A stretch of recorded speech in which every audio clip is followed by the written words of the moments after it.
Good evening, folks. Thanks for coming out. When I arrived last night, we were just coming from the airport about the venue here, which I figured we'd have a room that seated maybe 50 people or maybe 100 if they were ambitious, only to find out that we have this wonderful auditorium that seats 700. It was booked in anticipation of having a debate or dialogue, which can draw a lot more people. And I just want to make clear that I suggested and requested as well that we have someone that would represent another point of view so that we could present things side by side. That's always the goal. To the extent you present things side by side, get both points out, challenge each other on the accuracy of things, try to understand each other better, it's constructive. That failing, I said, great, I'm happy to give a lecture, and then we'll have Q&A as well. So I do appreciate you coming. The benefit of this great auditorium here, we've got room for a lot more folks, but the benefit is we have this wonderful screen, and we'll have this all videotaped as well. My website is askdrbrown.org, askdrbrown.org, that's DR. And on Facebook, if you want to connect there, it's also Ask Dr. Brown, or on Twitter, which I don't do a lot of tweeting, sorry to say. That's Dr. Michael L. Brown. I became aware of Israel Apartheid Week events happening on different campuses. My concern was that there would be one side presented and only one side presented, and a side that I would say in many ways would give an unfair picture of Israel. My intent tonight is not to give an unfair picture of anyone else or try to balance one extreme with another, but perhaps to give you a narrative, perhaps to give you a point of view that you don't often hear, sometimes through the media, sometimes through history writing, which can often be revisionist, and certainly in a presentation like Israel Apartheid Week. I'm a Jew and I'm a follower of Jesus, which means many Jews like me and many Jews don't like me. So it's not like I am the champion of everything Jewish, and as if I would be saying that Israel never makes a mistake. At the same time, I'm a follower of Jesus, which means I believe Jesus loves Arab and Jew, Muslim, Christian, the same in terms of dying for all people and showing his love for all people. What I want to address specifically, though, is this question: is Israel an evil occupier? I'll only be speaking for 6 or 7 hours. No, just kidding. I'll talk, I don't know, 45 minutes, an hour, maybe. I've got everything on PowerPoint so that we can cover as much ground as possible. And if I'm saying something and you're really into it, you don't need to shout or show your approval or give like 4 standing ovations. On the flip side, if you really don't like what I'm saying, body language is fine. You can be hostile, you can grind your teeth if you're mad at me, but the best thing is to ask a question at the end, all right? That's the very best thing. So if you feel anything is inaccurate, if you feel something needs to be challenged, please, that's why we request it. If no debate, then at least we can have some Q&A. So this is our question: is Israel an evil occupier? I want to put things in perspective, because talk is cheap. You know, we say one picture is worth 1,000 words. This is a map of the Middle East, and then expanded around into Europe and into Asia and into Northern Africa. And all of the countries that are in green are Muslim countries, all the way over to Indonesia, which is actually the most populous Muslim country in the world. And I just want you to see that Israel is that little red strip there. When you think of Israel as this evil, dominating, horrific empire bent on world domination, I just want you to recognize that's the reality physically. And often through history, the modern state of Israel, the nations surrounding Israel have been quite hostile, and some have large factions that want Israel demolished and destroyed. That's just a reality. About 200,000 missiles are aimed at Israel at any given time. This is according to a top Israel Defense Forces officer. He just said this on February 2nd. And he added that Iran's ability to obtain nuclear weapons was solely dependent on the will of Iranian Supreme Leader Ayatollah Ali Khamenei, his folks have won very heavily in recent elections as well. Just to give you perspective, at any given moment, 200,000 missiles aimed at Israel. Also, the strategy being published in Iranian news outlets is that Iran should target Israel's nuclear reactor site in Israel's 3 major cities, Tel Aviv, Jerusalem, and Haifa, with nuclear bombs This would take out over 60% of Israel's population pretty much instantly. Within 9 minutes, Iran's freakishly fast missiles would knock the Jewish population back to post-Holocaust days. Just to give a perspective of what Israel deals with as a reality is Iran has the potential of nuclear warfare against Israel. 1 year ago, almost to the day, just about 3 days off, 1 year ago, there was a horrific terrorist attack. It took place in the Jewish settlement of Itamar, where Rabbi Udi Fogel, 36 years old, his wife Ruth, 35, and children Yoav, 11, Elad, 4, and Hadass, 3 months old, were murdered in cold blood as they slept. There were some other children in another room that were unseen and survived. 12-year-old daughter came back from a youth event to find her family. Rabbi Yaakov Cohen, a neighbor who entered the house with their 12-year-old daughter who returned from a youth event to find her slaughtered family, told the Ynet website that her 2-year-old brother was lying next to his bleeding parents, shaking them with his hands and trying to get them to wake up while crying. The sight in the house was shocking. Now, I would think that an event like this would garner protests at universities, campuses all over America if justice was an issue, if fairness was an issue. Relatives of the family said they wanted pictures released so people could see what actually happened. The rabbi there with the 3-month-old, there were many reports that the 3-month-old was decapitated. There was another one of the children that was murdered. Many Palestinians expressed their outrage over the murders. To kill family, little children, slice up a 3-month-old baby in cold blood. Many expressed their outrage over the murders. But as many as 1/3 of all Palestinians who were polled approved. While Hamas, the elected leadership in Gaza, praised the murderers, who said they were glad they did what they did, even if it meant the death penalty.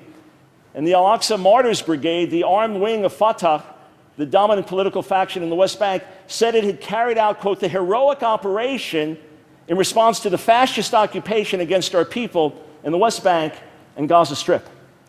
What could generate that level of hatred, animosity, and dehumanizing of other people?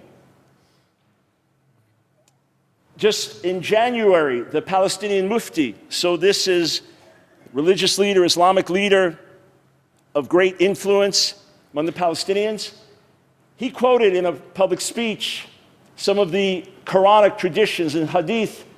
The hour of resurrection will not come until you fight the Jews. This was just January. The Jew will hide behind stones or trees. Then the stones or trees will call, "O Muslim, servant of Allah, there is a Jew behind me. Come and kill him."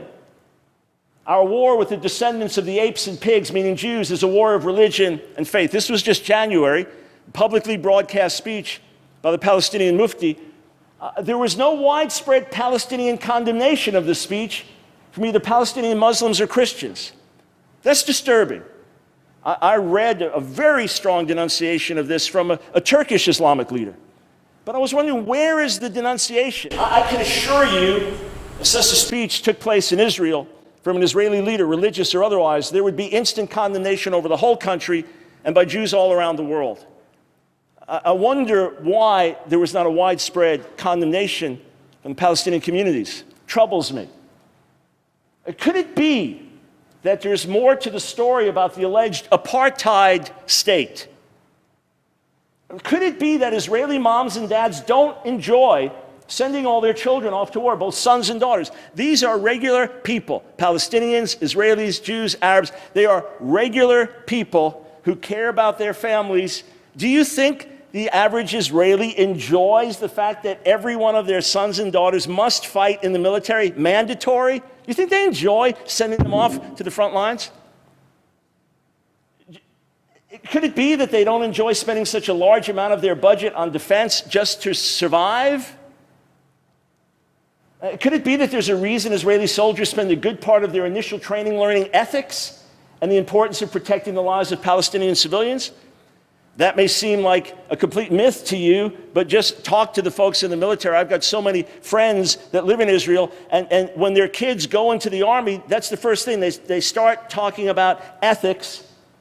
Could it be that Israeli casualties in war could be greatly reduced if not for the extreme measures they take to protect civilians? I have many times been contacted by friends whose kids are about to go into the front lines, and they say, please pray.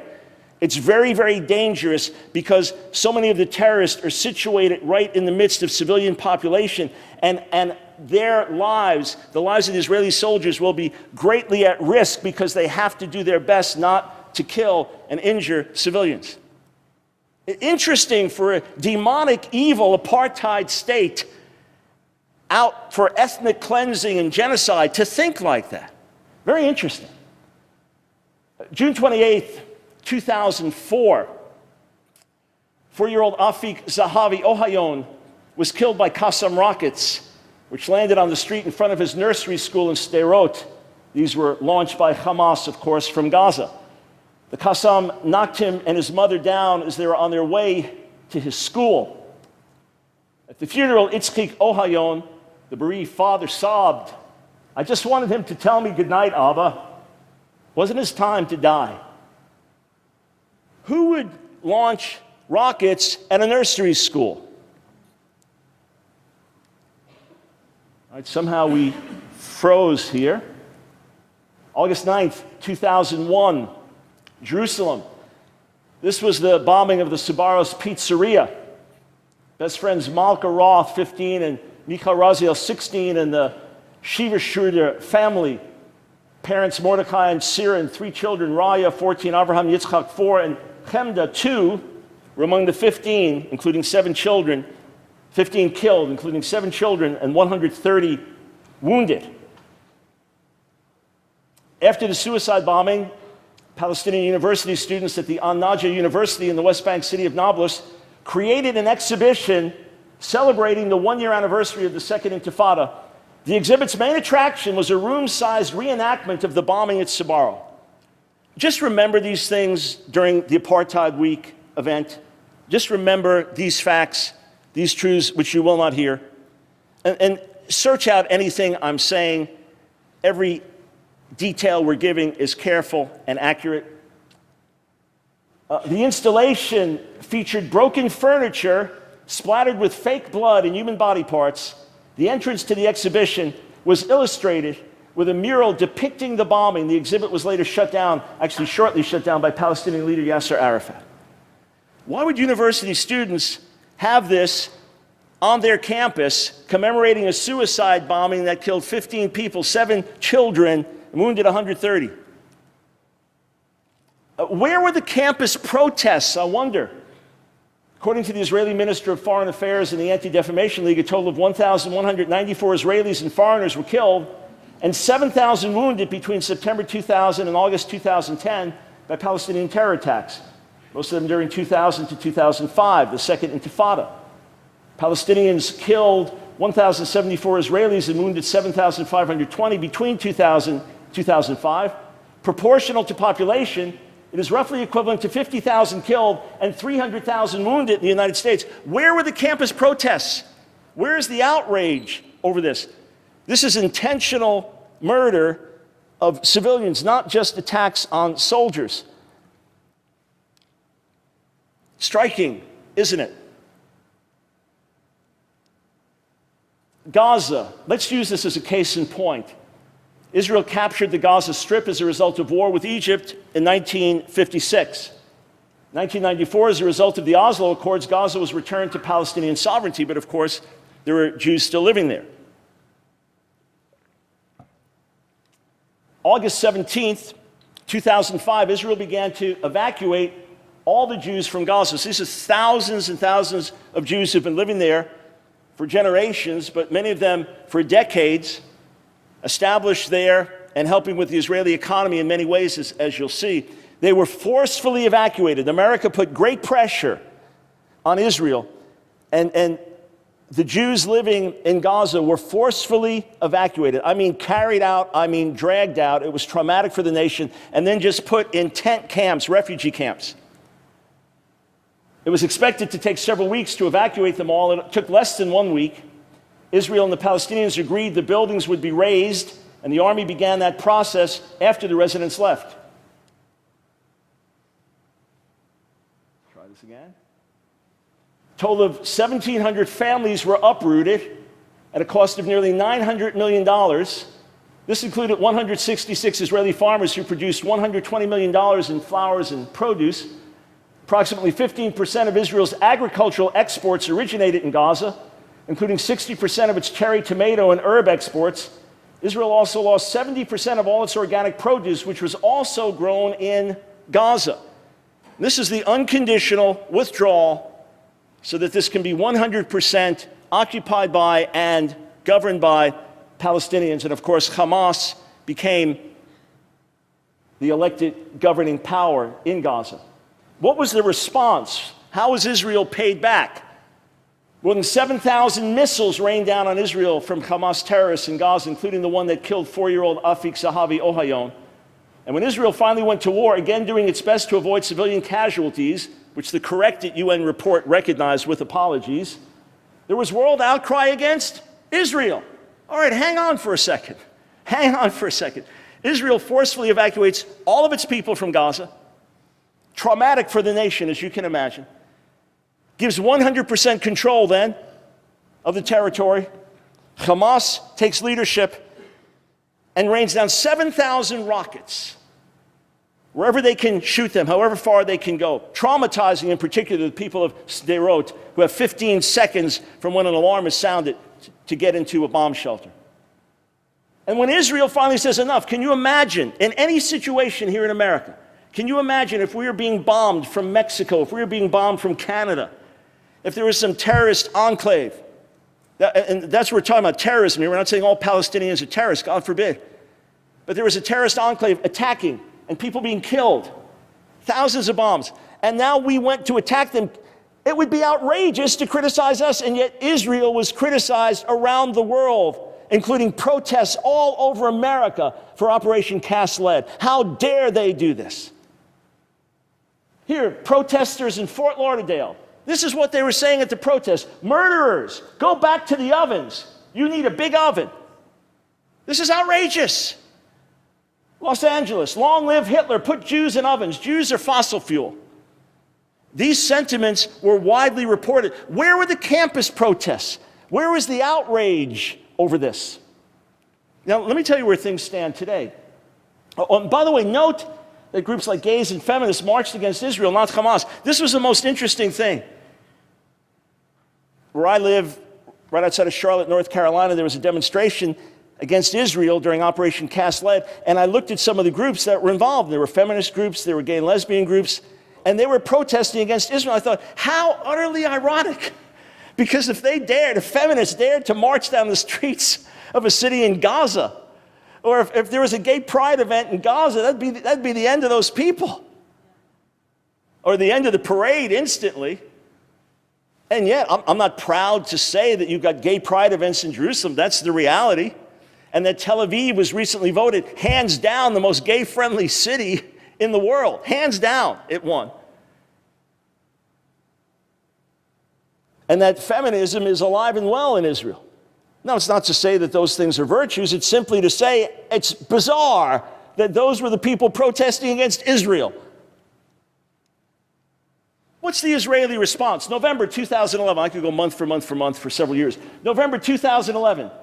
Israel brought 5,390 truckloads of goods, including 2,521 truckloads of food products, delivered into Gaza from Israel.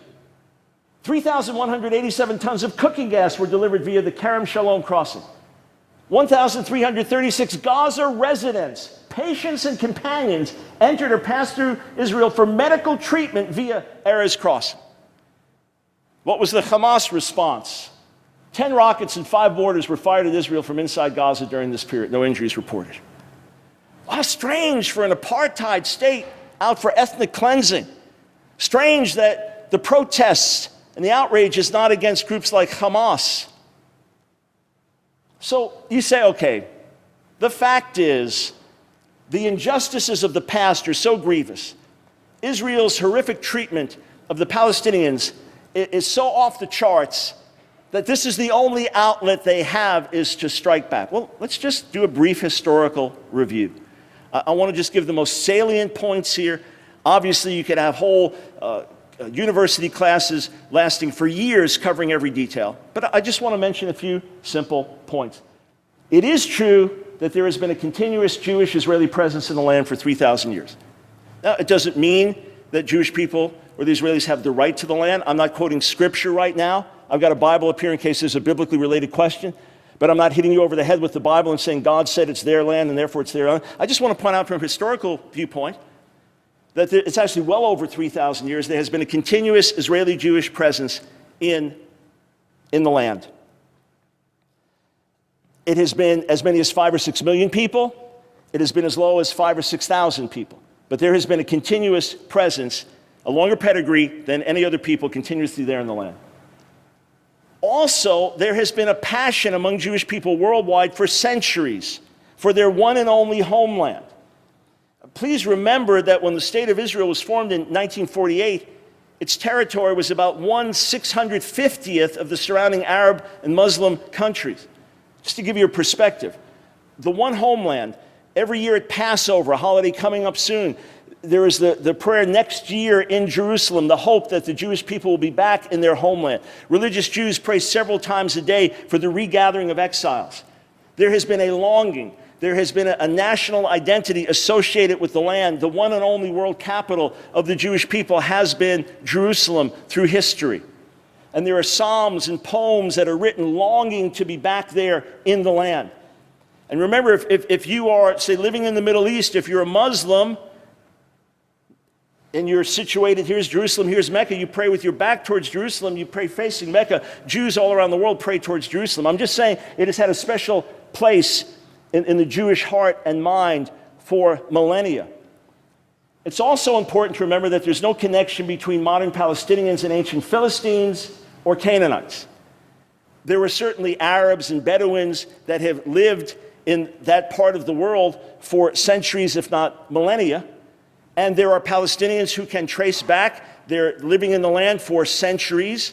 The great majority would be much more recent than that.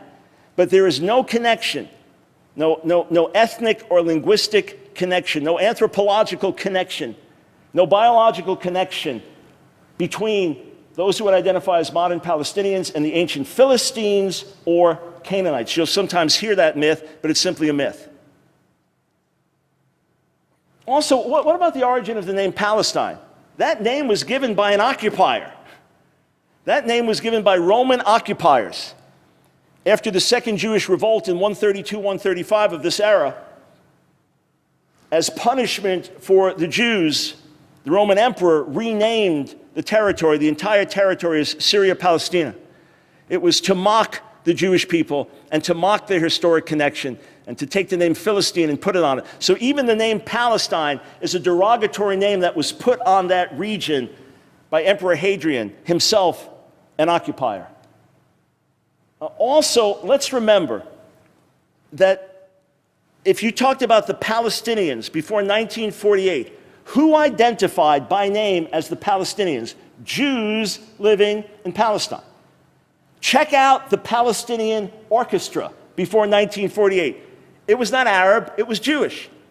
There was not a national Arab identity associated with that region. It was considered to be part of larger Syria.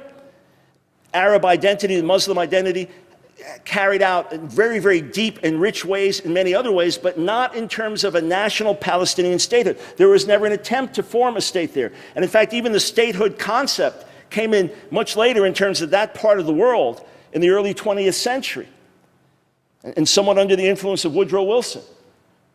There's a newspaper, a famous newspaper in Israel today called the Jerusalem Post. You know what it was originally called? The Palestine Post, because Palestinians were Jews.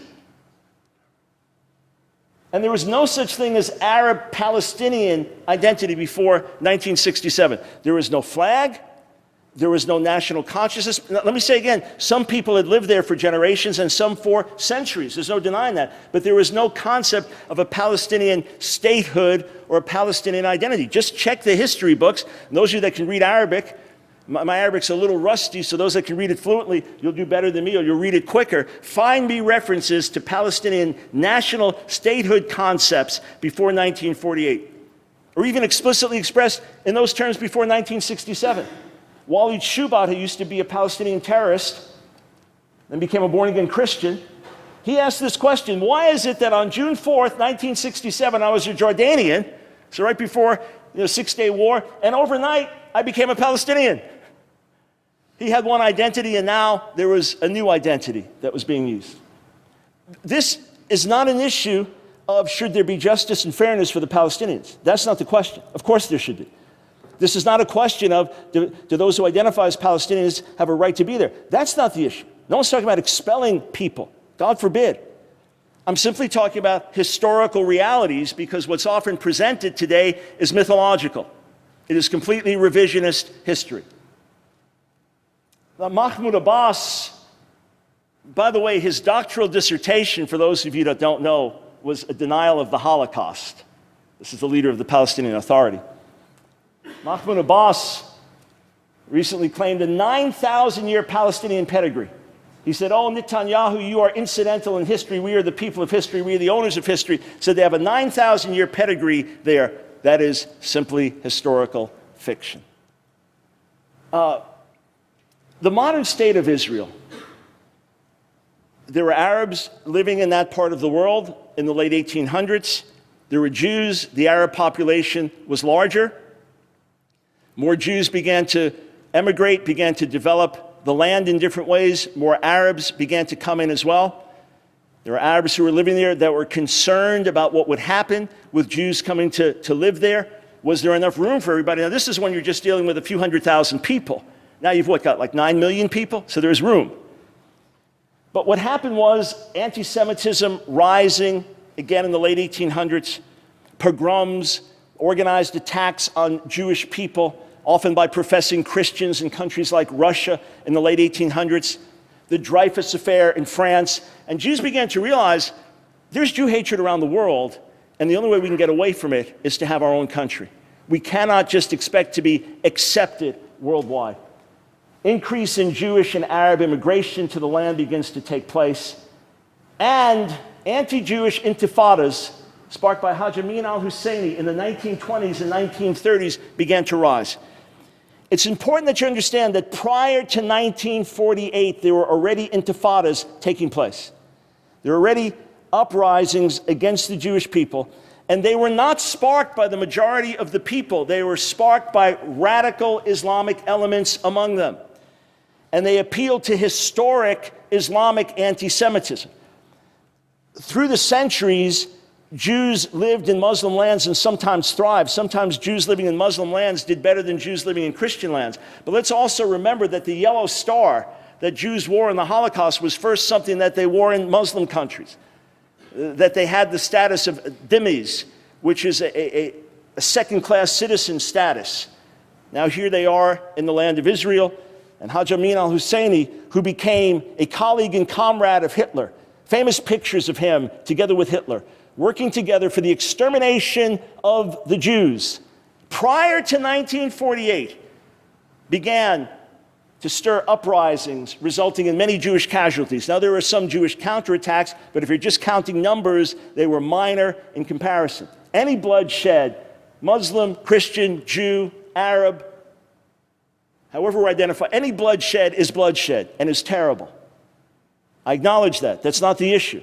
I'm simply saying that before Israel was this alleged evil empire, occupier, there were violent demonstrations and attacks and murders of Jews stirred up by radical Islamic elements. The more you study about Hajj Amin al-Husseini, the more disturbed you will become. Now, what's interesting is Britain then was controlling that part of the world, and it had been controlled different times. The Ottoman Empire, it had been under various Islamic leaders after the Crusades. It was controlled by the Catholic Church for some period of time. But now it's under British control, and whatever agreements were made, however the land was to be divided up, each time Jews agreed and Arabs didn't. It's just a historical reality. Historical reality. Now, the Holocaust. Hajj Amin al-Husseini, again, a colleague of Hitler. Nazis were able to work with various Muslim leaders because of the historic Jew hatred found in radical Islam, or some would say mainstream Islamic thought. Certainly going back to the days of conflict between Muhammad and the Jewish people. And listen, I have never written a book about Islamic anti-Semitism, but I have written a book about anti-Semitism in Jesus' name and church-sponsored anti-Semitism. I'm far more expert in that, and I'm ashamed, utterly ashamed of the history. What happened now, anti-Semitism rising in Germany, in Europe. Jews wanting to now get out of the country, but Britain and others limit the amount of Jews that can escape, the amount of Jews that can now emigrate or immigrate to Israel and make it their home, resulting in their slaughter in Europe. Let's please put this in context. If you have any issue with Jewish people or lack of love for Jewish people, then just make it your own people, your own ethnicity, whatever it is. 6 million out of 9 million Jews in Germany were slaughtered in cold blood. 2/3 of the population. Take a country like Poland. 90% of Poland's 3.3 million Jews were slaughtered. 3 million out of 3.3 million. In the Holocaust, 1.5 million children and babies were slaughtered by the Nazis. Many times, Jews were made to dig large ditches. Then the fire was started in the ditch, then they would be shot and thrown into the ditch. But it became commonplace that for the Nazis to save a bullet, they would just throw the babies alive into the burning pits. And there are Jewish accounts just talking about how life ended at that point. Life had no meaning at that point when you see babies thrown alive into burning pits. This is the backdrop now, post-Holocaust. Can there be a homeland for the Jews? There is plenty of room for the Jews and the Arabs living together in the land. And the Jews were simply saying, if we could have a majority here, we could have our own country, but continually express the desire to be neighbors and to work side by side. Continually. Was there some Jewish terrorism? You bet. Rejected by the bulk of the nation? Was there some? Sure, but it was always the exception to the rule. And to this day, and this is well documented, but to this day, say during Operation Cast Lead, when terrorists were being bombed in Gaza, if there was a terrorist stronghold and it was in a heavily populated area, and much of Gaza being heavily populated, maybe there's a house they know is used for weaponry, they would actually, and this is documented, you can watch it, calls were made to the house. We're about to bomb the house, get out. Tens of thousands of leaflets in Arabic dropped on the neighborhoods to say, we're going to be bombing here, evacuate. That's still the Israeli ethic for doing war. So finally, there's some world recognition that the Jewish people need a homeland, hence the formation of the modern state of Israel. Decision made in 1948 and statehood, in 47, statehood in 1948. Can I just say this plainly, and I'll go into a bit more detail in a moment. If the Arabs living in the land had accepted that, then you would have already had your two-state solution in 1947, 1948. And my heart goes out very, very deeply to those who are identified today as Palestinians. Whether they are one generation in the land or 20 generations in the land, my heart goes out, and those here that would identify as Palestinians, too deeply, because you have been used as pawns in a larger battle. And people have often not had your best interest in mind. Hajj Amin al-Husseini, 1936. There is no place in Palestine for two races. The Jews left Palestine 2,000 years ago. Let them go to other parts of the world where there are wide vacant places. David Ben-Gurion, 1937. We do not wish and do not need to expel Arabs and take their place. All our aspiration is built on the assumption, proven throughout all our activity in the land of Israel, that there is enough room in the country for ourselves and the Arabs. Every so often you'll read a David Ben-Gurion quote calling for expulsion and violence. They are bogus. They are bogus quotes. Any historian worth his salt will tell you they are bogus. This expresses the sentiment. Fact.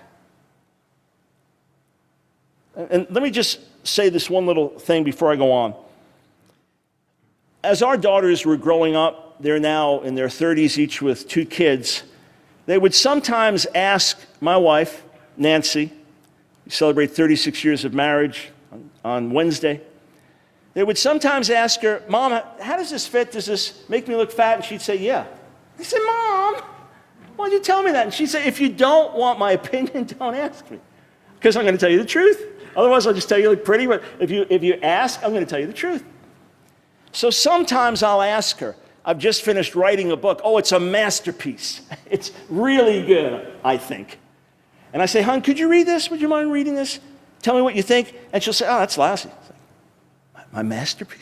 She says, yeah. The way it starts, it's just bad. I said, what do you mean? She said, well, you're the writer. Figure it out. Well, I don't like that. I wanted to tell me it's wonderful. It's, wow, I can't believe I'm married to a man who writes like that. No, I don't expect that. But I want to hear something positive. But I've realized over the years that her loving, truthful statements help me a lot more than falsehoods. So if I'm saying something that stings, just ask one question. Is it accurate? Is it truthful? That's the only question. If this is all bogus, this is all nonsense, and everything I'm saying here is just created this afternoon on false websites, well, then let's expose it. If it's accurate, even if the truth hurts, take hold of it. Take hold of it. It's for your good. Azam Pasha, October 11th, 1947. He was the Secretary General of the Arab League. This is an interview in Occupier al-Yom newspaper. He said, it will be a war of annihilation. It will be a momentous massacre in history that will be talked about like the massacres of the Mongols or the Crusades. This is what's going to happen to those Jews. This is October 11th, 1947. This is Golda Meir, who was Meyerson then, November 29th, 1947. So this is after the official announcement of the plan for statehood for Israel. She says, here, just get this again, October 11th, 1947. An Arab leader. It will be a war of annihilation. It will be a momentous massacre in history that will be talked about like the massacres of the Mongols or the Crusades. An Israeli leader. We are happy and ready for what lies ahead. Our hands are extended in peace to our neighbors. Both states can live in peace with one another and cooperate for the welfare of their inhabitants. That was the Israeli response to a two-state solution. The Jews did not refuse it. David Ben-Gurion, December 1947. If the Arab citizen will feel at home in our state, if the state will help him in a truthful and dedicated way to reach the economic, social, and cultural level of the Jewish community, then Arab distrust will accordingly subside, and a bridge will be built to a Semitic, Jewish, Arab alliance. Haganah, this is Israeli Defense Force. April 1948, this is in the midst of war. This says the 5 surrounding Arab nations have attacked Israel. In its Arabic language broadcasts and communications, the Haganah consistently articulated the same message. And I'm going to cite from Ephraim Karsh's very important book, Palestine Betrayed. On April 22nd, at the height of the fighting in Haifa, it distributed an Arabic language circular noting its ongoing campaign to clear the city of all criminal foreign bands, so as to allow the restoration of peace and security and good neighborly relations among all of the town's inhabitants. We implore you again to keep your women, children, and the elderly from the dangerous places, read the circular. This is to the Arab population of Haifa. And to keep yourselves away from gang bases that are still subjected to our retaliatory action. We do not wish to shed the innocent blood of the city's peace-loving inhabitants. On April 24th, another Haganah radio broadcast declared, Arabs, we do not wish to harm you. Like you, we only want to live in peace. If the Jews and the Arabs cooperate, no power in the world will ever attack our country or ignore our rights. These were Jewish aspirations even in the midst of war. Jamal Husseini, speaking to the UN Security Council, April 16th, 1948, the representative of the Jewish agency told us yesterday that they were not the attackers, that the Arabs had begun the fighting. We did not deny this. We told the whole world that we were going to fight. This is historical truth. We'll get to the refugee crisis momentarily. But recently, archives of documents, tens of thousands, I think it's actually millions of documents, have been released in Arabic, in English, in Hebrew. And a scholar like Ephraim Karsh in Palestine Betrayed quotes page after page after page after page of these things. It's easy to revise history 50, 68 years later. This is what was happening on the ground. The Nakba, the disaster, the catastrophe. How did this happen? As Israel celebrates its independence every year, shortly after that, Palestinians and Arabs around the world mourn over the Nakba, the catastrophe. It was a catastrophe. Hundreds of thousands of Arabs living in Palestine lost their homes. Were they driven out or did they flee? Were they driven out or did they flee? Were they told that a cannon cannot distinguish between a Jew and an Arab, so get out of here, and once we destroy the Jews and drive them into the sea, you come back to their homeland? Is that what happened? Or did they all flee because the evil Israelis went from town to town with ethnic cleansing to try to wipe them out? So Middle East scholar Daniel Pipes summarizes the archival findings of Professor Ephraim Karsh in his new book, Palestine Betrayed. Far from being the hapless victims of a predatory Zionist assault, it was Palestinian Arab leaders who, from the early 1920s onward, and very much against the wishes of their own constituents, launched a relentless campaign to obliterate the Jewish national revival, which culminated in the violent attempt to abort the UN partition solution, which was a two-state solution or resolution. More broadly, Karsh observes, there was nothing inevitable about the Palestinian-Jewish confrontation, let alone the Arab-Israeli conflict. Why couldn't they live in peace and accept a two-state solution? Why not? To this day, Prime Minister Netanyahu says, we welcome a two-state solution. And to this day, it is renounced by Hamas and rejected by the Palestinian Authority. And by the way, there's a simple, indisputable truth that we'll get to in a little while that no one can deny. I mean, I'm enjoying watching the faces of those who are differing with me, like, oh, you got to be kidding, it's crazy. But thank you for doing it quietly. I respect that, because it can be frustrating. That's why I so much wanted to have a debate, so both sides could air things, and you could have someone up there championing your side, and then we could see where the truth is. But I'll say this plainly, one of us is wrong. Yes, justice needs to be done for everyone. Yes, there needs to be compassion on everyone. Yes, there are many, many difficulties there in the Middle East. Yes, Israel is far, far, far, far from perfect. But one of us is representing truth and another error, or both are wrong, but both cannot be right in this telling of the story. Only with the passage of time did Palestinians and their Western supporters gradually rewrite their national narrative, thereby making Israel into the unique culprit, the one excoriated in the United Nations university classrooms and editorials. Karsh successfully makes his case by establishing two main points. That one, the Jewish Zionist Israeli side perpetually sought to find a compromise, while the Palestinian Arab Muslim side rejected nearly all deals. And two, Arab intransigence and violence caused the self-inflicted catastrophe. In other words, the catastrophe was because of Arab leadership, Muslim leadership, not because of Jewish leadership. In the first years after 1917, Arab reaction was muted, as leaders and masses alike recognized the benefits of the dynamic and Zionist enterprise that helped revive the backward, poor, and sparsely populated Palestine. Then emerged, with British facilitation, the noxious figure who would dominate Palestinian politics over the next 3 decades, Haji Amin al-Husseini. And if he's your champion, you're being championed by the wrong person. From about 1921 on, Karsh documents Zionists and Palestinians had many choices to make. While the former invariably opted for compromise, the latter relentlessly decided on extermination. In various capacities, Mufti, head of Islamic and political organizations, Hitler ally, hero of the Arab masses, Husseini drove his constituents to what Karsh calls a relentless collision course with the Zionist movement. Hating Jews so maniacally that he went on to join the Nazi genocide machine, Husseini refused to accept their presence in any numbers in Palestine, much less any form of Zionist sovereignty.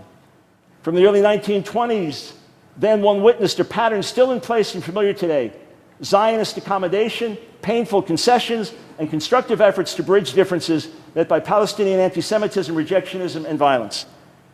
Every piece of land that Israel has given back, it has paid dearly for. Gaza being a massive case in point.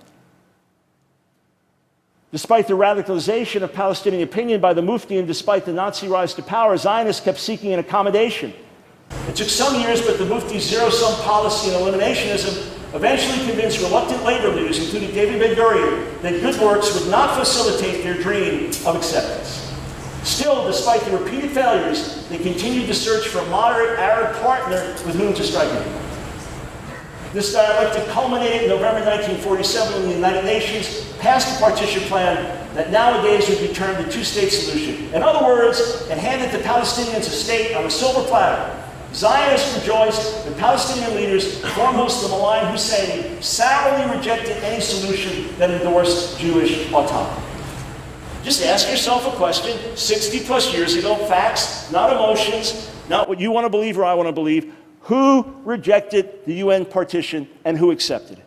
Who said, fine, there will be two peoples living in the land, and who said, no, there will not? Simple. They insisted on everything and so got nothing. Had they accepted the UN plan, Palestine would be celebrating its 62nd anniversary this May, and there would have been no Nakba. It's a fact. If you react emotionally to it, check your facts. Jesus said the truth will set you free. It remains a universal maxim. In some, Karsh explains it was the action of the Arab leaders that condemned hundreds of thousands of Palestinians to exile. That's why I say my heart goes out to Palestinians deeply. And as a Jew, that makes me a Semite. That makes us of like blood, both descended from Abraham through Isaac and through Ishmael. There's a unique kinship I feel with the Muslim world, in particular the Arab population, because of that. After the Arab fight, the Palestinian leadership disapproved of a population return, seeing this as implicitly recognized in the nascent state of Israel. The Israelis were at first ready to take back the evacuees, but then hardened their position as the war progressed. So as there were concerted efforts to exterminate the Jews, finally they said, okay, you're not coming back. Prime Minister Ben-Gurion explained their thinking on June 16, 1948. This will be a war of life and death, and the evacuees must not be able to return to the abandoned places. We did not start the war. They made the war. Jaffa waged war on us. Haifa waged war on us. Beisan waged war on us. And I do not want them again to make war. Tale of two refugee peoples. About 800,000 Jewish refugees had to flee their homes and countries when Israel was reestablished in 1948. Some have been living in these countries for centuries upon centuries, but they had to flee because of the war and hostility in the Arab Muslim world against the Jews. About 600,000 Arab refugees fled the newly formed state, waiting for their Arab brethren to drive the Jews into the sea. Well, it didn't happen. It still hasn't happened. And it's not because Israel is perfect and God is only blessing Israel. I'm simply giving you historical, factual realities. Okay, so hang on. 800,000 Jewish refugees had to flee their homes and countries when Israel was reestablished in 1948. About 600,000 Arab refugees fled the newly formed state, waiting for their Arab brethren to drive the Jews into the sea. Well, what happened to these two refugee groups?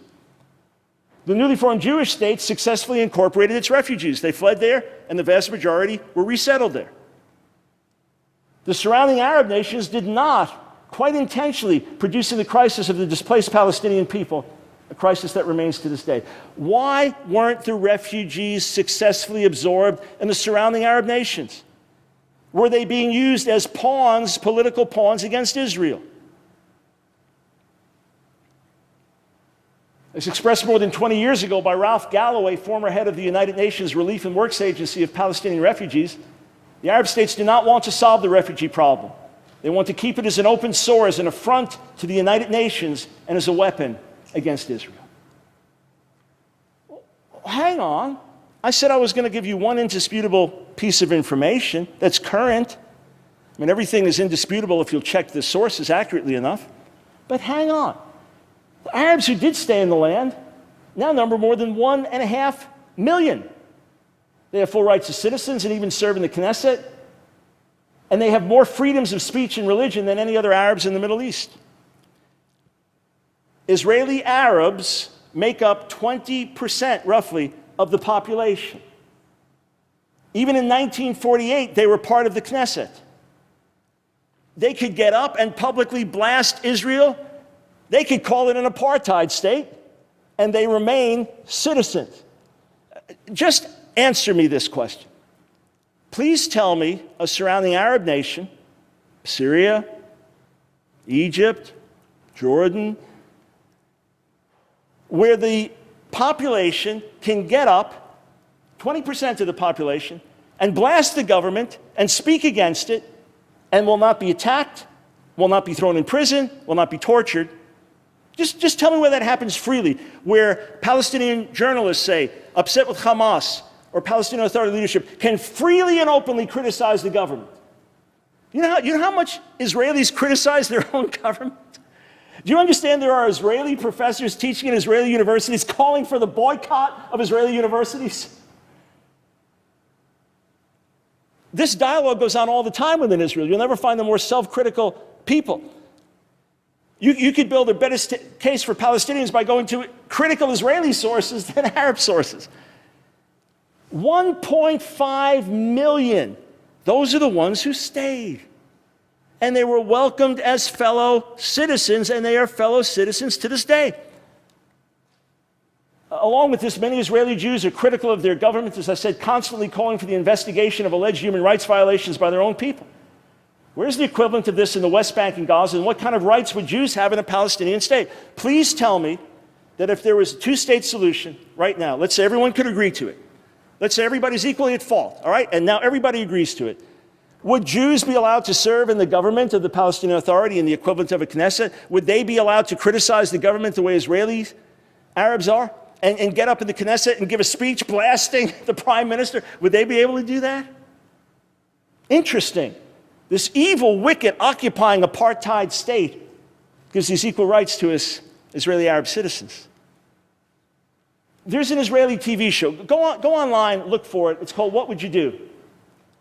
And this just aired recently. What they do is they have actors going into different places, and they're being filmed, but nobody knows they're actors. So a woman in Arab dress goes into, traditional Arab dress, goes into a convenience store at a gas station in Israel while they're serving coffee to people. And she says, then you've got an Arab man goes in there. You watch it, watch the reactions. They go in there to the coffee shop. I just wasn't set up for a video presentation tonight, so go online and watch these things. The woman says, the Arab woman, I want a cup of coffee.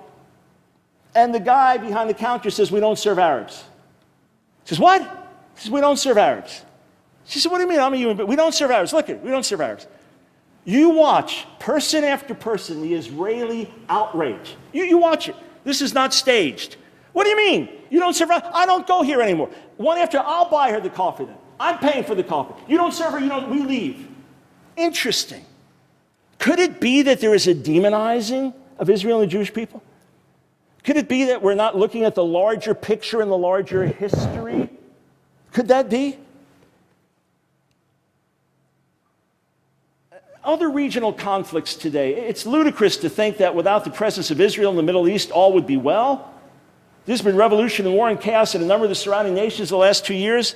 The uprisings in Egypt, the uprising now in Syria, the uprising in Libya, in Yemen, and Tunisia. Is that because of evil Israel? Is that because of the Jewish occupiers? They often get blamed for every conflict in the land. You look and think, okay, there's more going on here. And there have been constant disputes between Hamas and the Palestinian Authority. Is that true or not? It's not Israel's fault. In 1980, Abd al-Hamid Khaddam, then Syria's foreign minister, admitted if we look at a map of the Arab homeland, we can hardly find two countries without conflict. We can hardly find two countries which are not either in a state of war or on the road to war. That's not the fault of Israel. There's a saying, if you have two Jews in a room, you have three opinions. Again, I'm not glorifying Jews, okay? I'm simply saying that to blame Israel for all the conflicts in the Middle East, it's all the fault of Israel, is ridiculous and false. Israel being demonized, I'm almost through, and then we'll have a time for questions. You've got to look at the lies of historic anti-Semitism. 1215, the Fourth Lateran Council of the Catholic Church decreed officially that at communion, the Eucharist, that the wafer and the wine, or the wafer and the juice, were literally the body and blood of Jesus.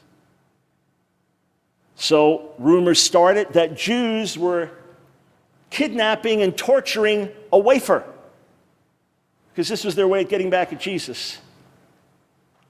Thousands upon thousands of Jews were slaughtered by the Catholic Church over that accusation. During the Black Plague, Jews died like everybody else, but not in quite as large numbers. Some of it just having to do with Jewish dietary laws and hygiene. So you need a scapegoat. Who caused the Black Plague that wiped out such a large amount of the population of Europe? It's the Jews. They poisoned the wells. They used a mixture of animal parts and human parts and sacred elements of the Eucharist and poisoned the wells. All these historic lies told about the Jewish people. There were no Jews in the World Trade Center 9/11. And it was Israel that brought the towers down. I had quite a number of cab drivers in New York City tell that to me. I guess they didn't go to the funerals of folks like my brother-in-law killed 9/11. Oh, Jewish, by the way, and so many others.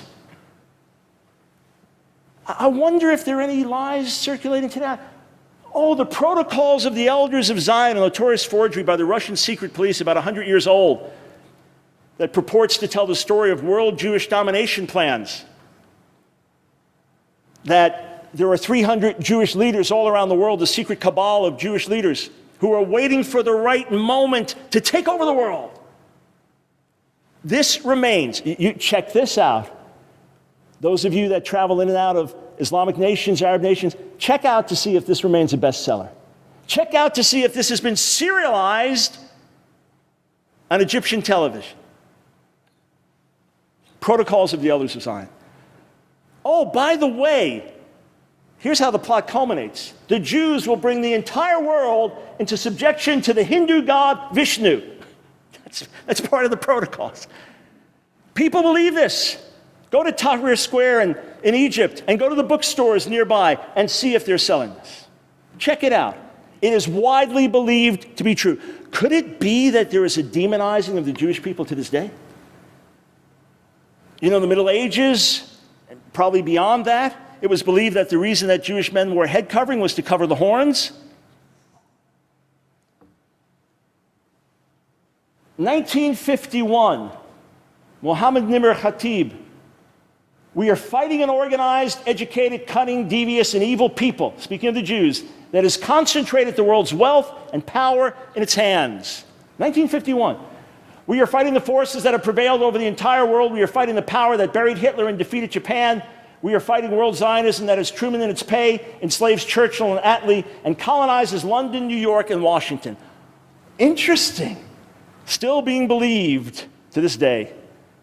The Jews control all the money in the world. The Jews control all the politics. The Jews control all the money. Interesting. One side still welcomes two states. Recent polling of Palestinian opinion reveals that the strong majority do not want a Jewish state in their region. Most recent polling I've seen within the last couple of months. Now, I'm sure there are certain Jewish factions in Israel that don't want a two-state solution. But everybody's tired of war. As I said at the outset, you think Israeli parents enjoy sending their sons and daughters into war? Sending them into battle? You think they enjoy that? Everyone mandatory military service?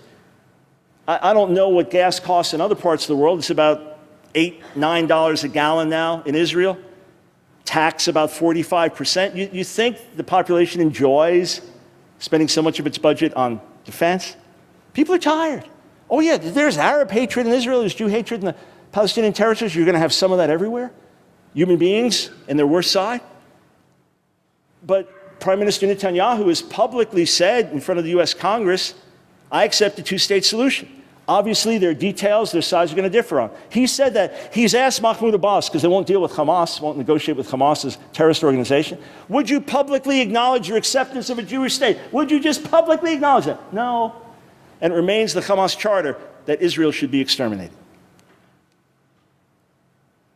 Palestinian Authority still has not openly pledged its full acceptance of the Jewish state. Hamas remains committed to the destruction of Israel and the Jewish people. These are the negotiating partners that Israel's dealing with right now. Golda Meir, 1957. Peace will come when the Arabs will love their children more than they hate us. What do you think of that? Peace will come when the Arabs will love their children more than they hate us. Is it possible that a Jew hatred, a hatred of the so-called evil occupier, drives people beyond even sense of what's in the best interest of the future generations? Again, to give you a feel of the Israeli heart, this is Golda Meir, a press conference in London in 1969. When peace comes, we will perhaps in time be able to forgive the Arabs for killing our sons, but it will be harder for us to forgive them for having forced us to kill their sons. In other words, worse than our sons being killed is the fact that we killed theirs. Interesting that she would say that. I'd like to hear parallel statements from those on the other side of the table. Statement by Prime Minister Netanyahu, I believe to be true. The truth is that if Israel were to put down its arms, there'd be no more Israel. If the Arabs were to put down their arms, there'd be no more war.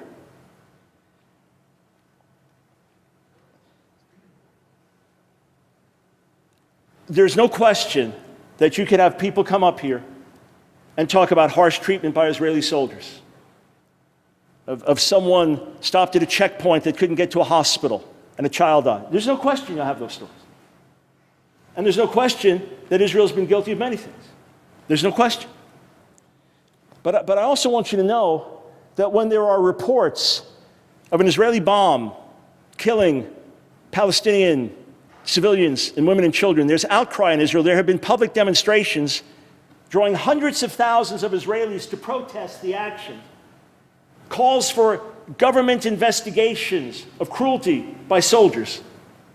Whereas when a bus with children is blown up by Palestinian terrorists, there's dancing in the streets and distributing of candy. Something's wrong with that picture if this is allegedly about peace. So I ask again, where are the protests over all the thousands of Israelis killed and wounded during the intifadas? Where is the campus outrage over the recent brutal terrorist attacks? And as we said a year ago, family in their sleep in cold blood, sliced up, down to a 3-month-old. Until there's a recognition that Israel is not the evil occupier, until there is a recognition that this apartheid statement is a myth, until there's a recognition that the reason Israel has put up a security wall is to keep murderers out, murderers, just like you would in your home or your backyard. Until there's a recognition of that, there will not be peace, there will not be harmony. So here's what I'm asking you to do. It's easy to just mock what I say, and it's easy to just accept it all. Check it out. Investigate. One thing I learned in my doctoral studies, and even before that, everything I did was text-based. Everything I did was based on the original languages and documents. I'm really not concerned about someone else's opinion, either way. I'm really not concerned about some sentimental attachment, either way. I want to know truth. I want to know what the facts are on the ground. And I have friends, for example, Messianic Jews in Israel, that are constantly working with Arab pastors. I have friends that at a recent youth conference with 900 young people in Israel, Jews who believe in Jesus, they brought in particular, they were able to bring in a whole bunch of young people from the different parts, whether it was West Bank or Gaza, I forget where they were brought in from. 70 kids, I forget the exact number. They were treated like heroes by the other Jews. Their worship band led, and they were given special honor and treatment. There is love and compassion and recognition and a desire to see reconciliation wherever it can come. But one side is going to have to say, we are not trying to kill you, we are not trying to wipe you out, we are not trying to murder you, we are not trying to exterminate you. We recognize your right to be here. Now let's try to work out our differences. When that happens, and not before, there will be peace. And ultimately, the lasting peace we're looking for is something we're going to have to pray for and look for the Lord's gracious intervention. In that sense, what Jews are looking for, the coming of the Messiah, and Christians, the return of the Messiah, in the Islamic world, in its own end-time expectation, I just want you to know that ultimately we need Jesus to come back to establish lasting peace, but we can do a whole lot better than we're doing right now. All right, thank you for listening so attentively, especially those that differ with me. Thank you for not getting up, storming out, because it can be frustrating. I want to take questions now, and how are we going to do that, Stephanie?